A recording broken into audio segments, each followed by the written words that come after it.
Good morning, everybody. I'm Clint Peck with Beef Magazine. With us today on this morning's podcast, we've got Matt Perrier, who's joining us from Eureka, Kansas. We asked Matt to visit with us today about a recent agreement between the American Angus Association, the genetics arm of the Angus Association, and the Bezos Earth Fund and Global Methane Hub to look into the genetic differences in energy efficiency between ruminant animals and the levels of methane they emit during their lives.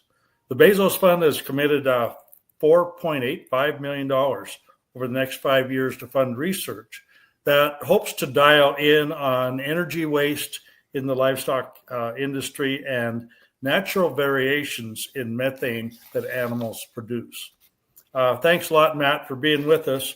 Before we dive into a discussion on the Bezos grant, can you give us a little bit of your backstory and where you're at in the beef industry today? Sure. I appreciate you having me on, Clint. Matt Perrier from Eureka, Kansas, co-owner and manager of Dale Banks Angus, which is our family's ranch. Been in the Angus business since about 1904 when my ancestors started here, and ranching in this same area since 1867. So when we get to talking about sustainability issues, I think that every rancher would agree that the number one industry maybe in the nation that is focused on sustainability, true sustainability, financial, social, family, and of course the resources would be farmers and ranchers. And so, sustainability is a big thing. And that's one component of this discussion we're having today. Been here since was born and raised on the ranch, went to K-State for a little while, Kansas State University, worked in a variety of fields within the beef industry, but outside of my production roots here at Dale Banks, and then moved back here in May of 2004 with my wife, Amy, and our 1-year-old daughter, Ava. And Ava just graduated from Kansas State a couple of weeks ago. Wow. So, congratulations. The family here, and it's been a good ride, been a very educational one, but that's what we do on the daily today. Also have a podcast that smaller podcast that we produce here for farmers and ranchers called Practically Ranching. But the main gig obviously is running a registered cow herd and marketing bulls to folks throughout this state and region.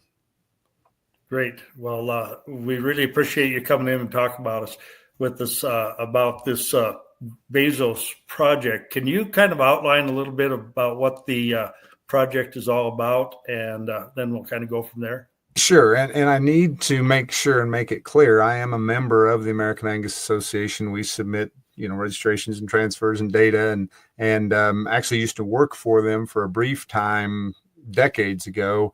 But my vested interest in this project and this discussion is that solely of a breeder of Angus cattle and somebody who's pretty focused on trying to make every generation a little better than the one before. And so that's where I guess I got involved in this issue and wanted to learn some more. Just a little backstory on this particular deal. I'm embarrassed to admit that I didn't know anything about this research project with the funding coming from this foundation until about a week ago. My son said, "Oh my, Dad, I just got a text from some friends that said that the Angus Association's taken $4 million from the Bezos Fund." And I said, "Oh my, what's it about?" And he said, "Methane research." And I said, "Well, the Angus Association's been doing methane research for a couple of years. In fact, we were part of a project through Kansas State University that then American Angus helped fund and look at some of that initial methane collection data that K-State was doing for the last year and a half. And they're going to present some of that stuff actually at Beef Improvement Federation next year. And we also had sold some genetics to Oklahoma State University, who is focused on a similar project, a little bit different approach to it. But all this was about was, in my opinion, in my perspective, and I think the Angus leadership would echo this, was about trying to find cattle that were forage efficient. And so when they're out there grazing on pastures or grazing on a high roughage hay type ration, like I would guess 90% of us in ranching do on the cow-calf segment, how do we find the ones that are most efficient at converting that forage, that grass, into meat or milk or in the next calf? And so that's where my interest was. That's where Angus Association, Angus Genetics Incorporated's interest was for the last 2 years. And I think as we saw that initial data, we said, there may be something here, not just on the methane emission component, but the fact that it is linked to their efficiency of production. And those cows that emit less methane and still produce the pounds of calf at weaning and the next calf in subsequent years are probably wasting less as methane and retaining more as milk and production and, fat and meat and everything else that a cow is supposed to be doing on forage. And so that's where the interest was. The Angus Association then said, okay, what more do we need? Because these projects they did with K-State and what Oklahoma State is doing, they're great projects, but they're very limited in their scope. Why? Because land grant institutions have a hard time getting funding today. And so as the Angus Genetics Incorporated looked at that arm of Angus Association, looked at trying to get enough phenotypes that we could actually make some good real data, it was going to take a lot of money. And so they built a research project proposal. And I don't know some of this stuff not being on the board. I'm just relying on what I've read on those press releases and website and things. But they were trying to find somebody that would fund this proposal, and got connected somehow with an outfit called the Global Methane Hub, I think is what it's called, and the kind of a clearinghouse that tries to put folks who have a good hypothesis and a good research request with those who have the funding that wants to go into that kind of area. And that's where I think the Global Hub matched our project that the Angus Association and AGI had come up with the funder, which is this Bezos Earth Fund. And again, I'm embarrassed to say that I didn't even see the press release back in mid-April.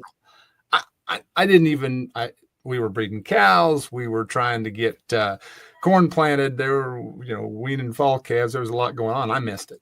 And I'm embarrassed to say that, but I didn't know anything about it until Lyle said that his friend group had dialed it up and keyed it up, and he saw it. Well, then I got on Facebook Sunday night, and plenty of people had seen it. And I know there were some discussions. As did I, right? I just didn't hear him. And so that's when I guess I started drilling down and asking some questions. And I texted a guy that I knew on the American Angus Association board and asked for some clarification and some input, and went and found that information that the Angus Association had put out there before.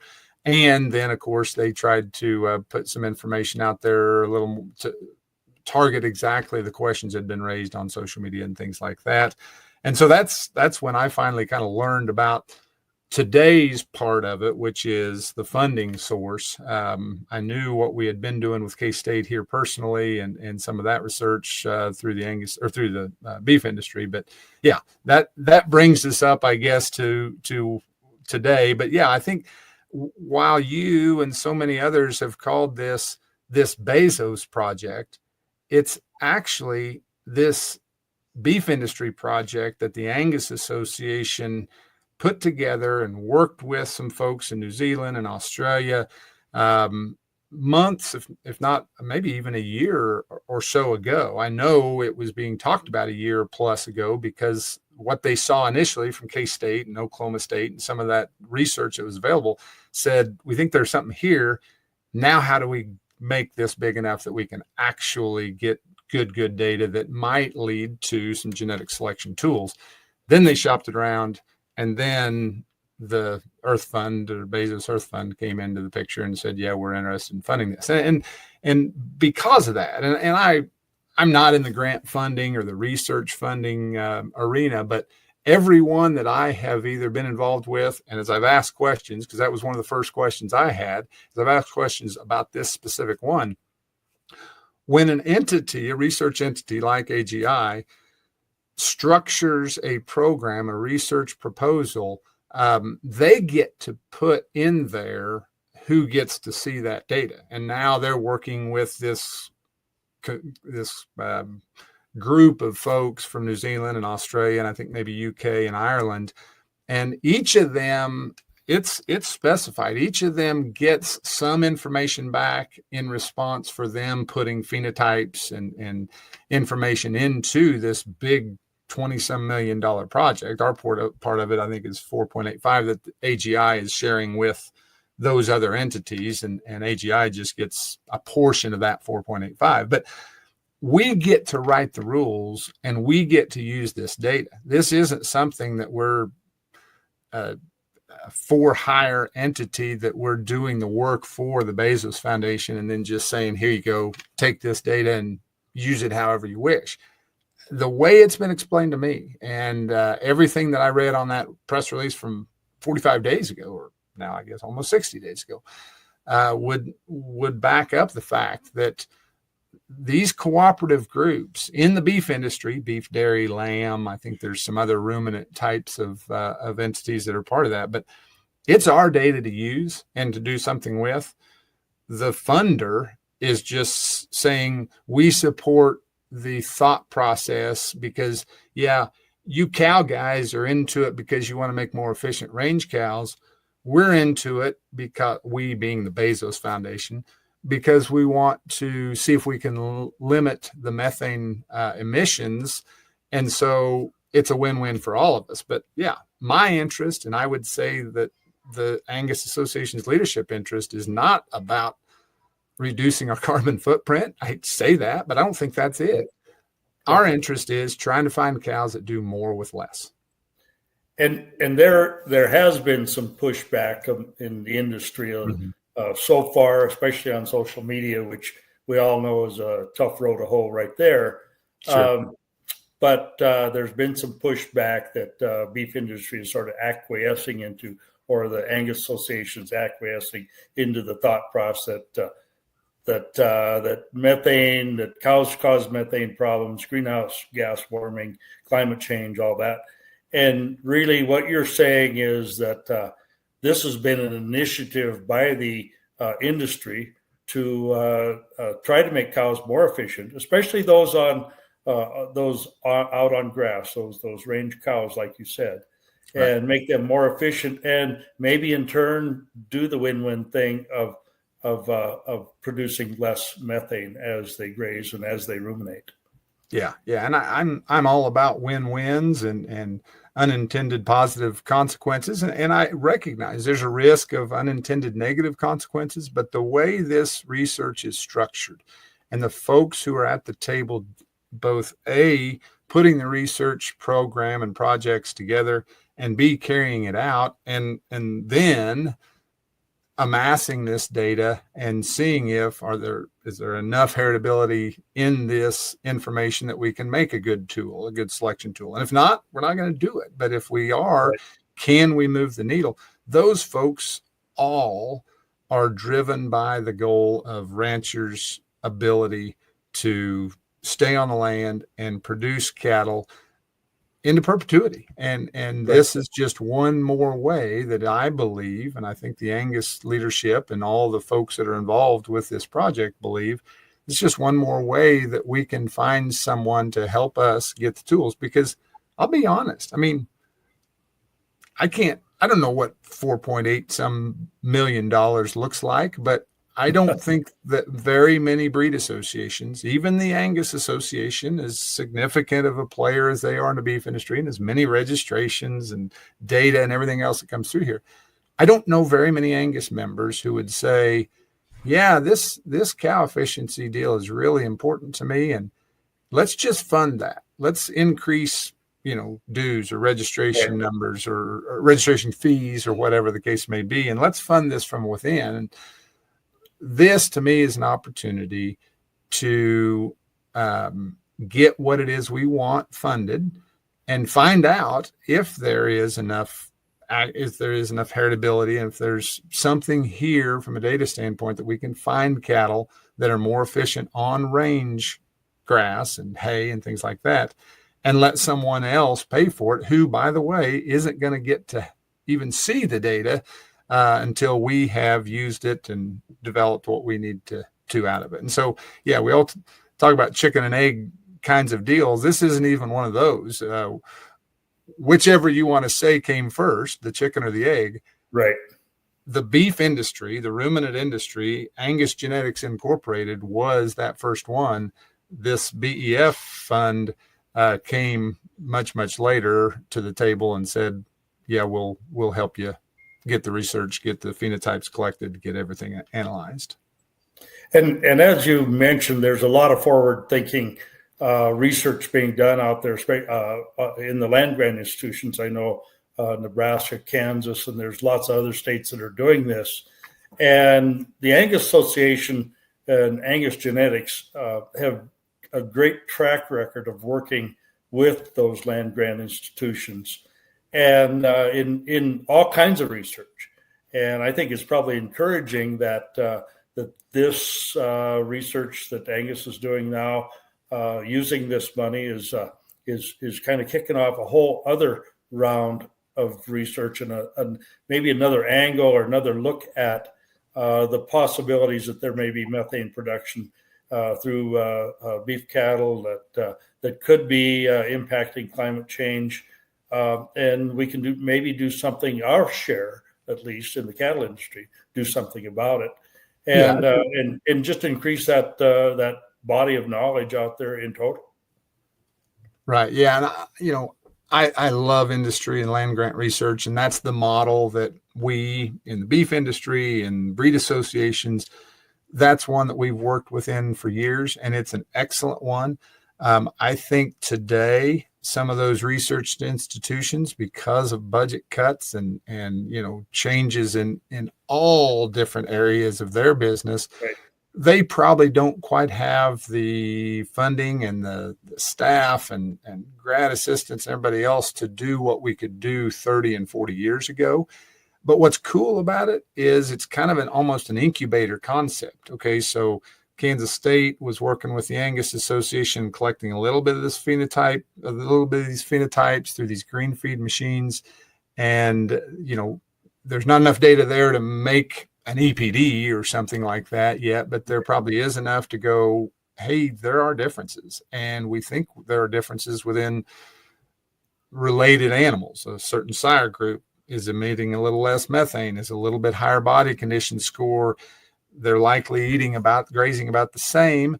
Let's go forth and let's figure something out. And so that then is leveraged with some dollars from another source into a bigger project that, the land grant and breed associations and beef industry producers got to kick it off and start it. Now we just figure out how to carry it on. And, again, you mentioned their climate change and methane production by the beef industry.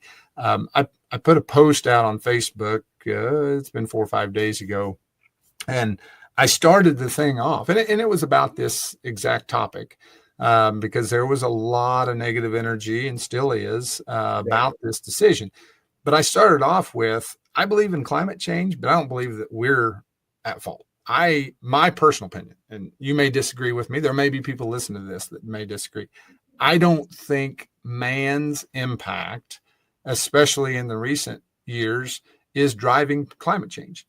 Do we have a portion of it that we're guilty for? Maybe, but there were wild swings in the weather naturally for millennia.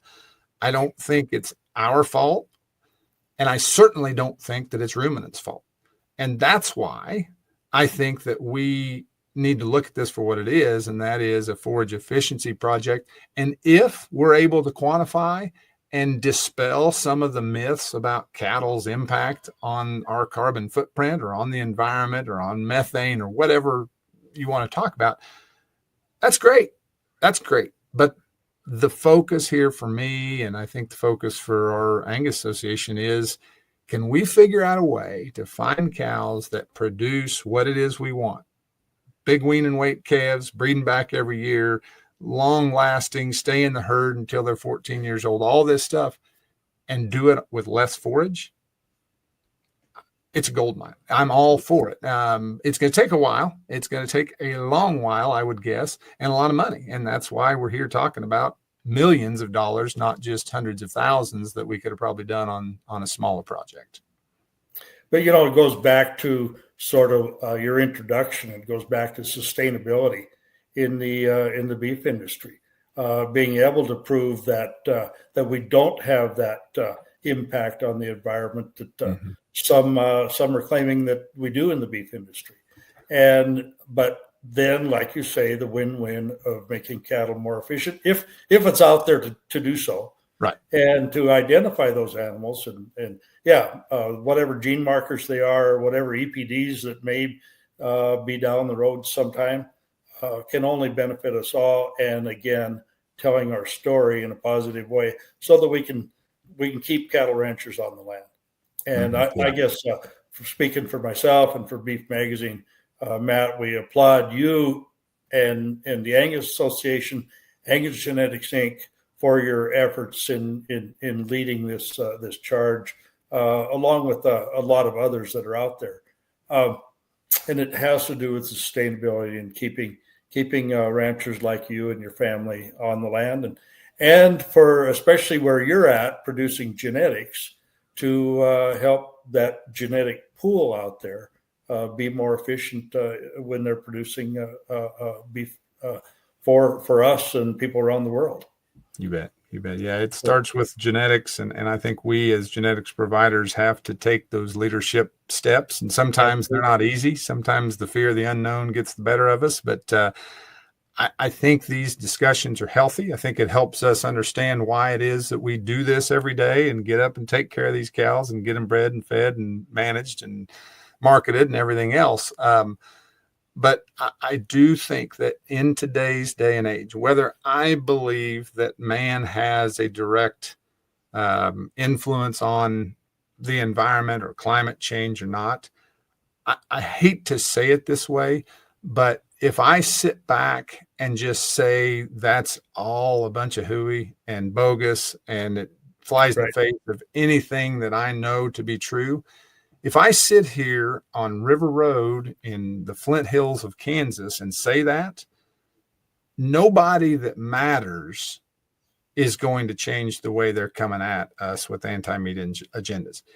If, though, I and a bunch of other ranchers step forth and say, we see a reason to do this from a true production standpoint. We think we can do more with less inputs. We think we can make cows that will do more with less acres, all these things. And somebody that believes that cows are the problem with climate change sees, okay, here are a bunch of cowboys that are wanting to do methane research. Are you serious? Maybe they're not so bad after all. So I think that's one more, again, unintended positive byproduct that we have a potential, as we're gaining these phenotypes, to find the cows that do more with less, have a potential advantage to, instead of just sitting back and throwing rocks at these quote unquote environmentalists, we step up and say, we're very interested in the environment. So was our dad and our grandmother and our great grandmother and the 5 generations that have kept this place together. We're as concerned about it as anybody. And that's why we're doing this. All right. Well, Matt, we really appreciate your perspective and your activism in this cause for better efficiency in the cattle business and your work in the seed stock business.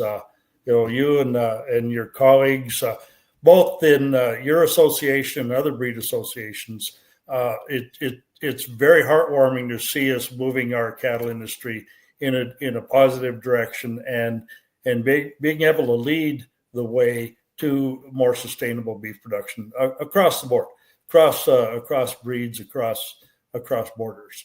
And appreciate your perspective. Let's keep the momentum going on this. And if there's anything that we at Beef Magazine can do to help the Angus Association, Angus Genetics Inc., we're going to be right there hand in hand with you. Appreciate it. Thanks for having me on. All right. Yeah. Thank you very much, Matt Perrier from Eureka, Kansas. Really appreciate you being. Thank you so much for Beef Magazine. I'm Clint Peck.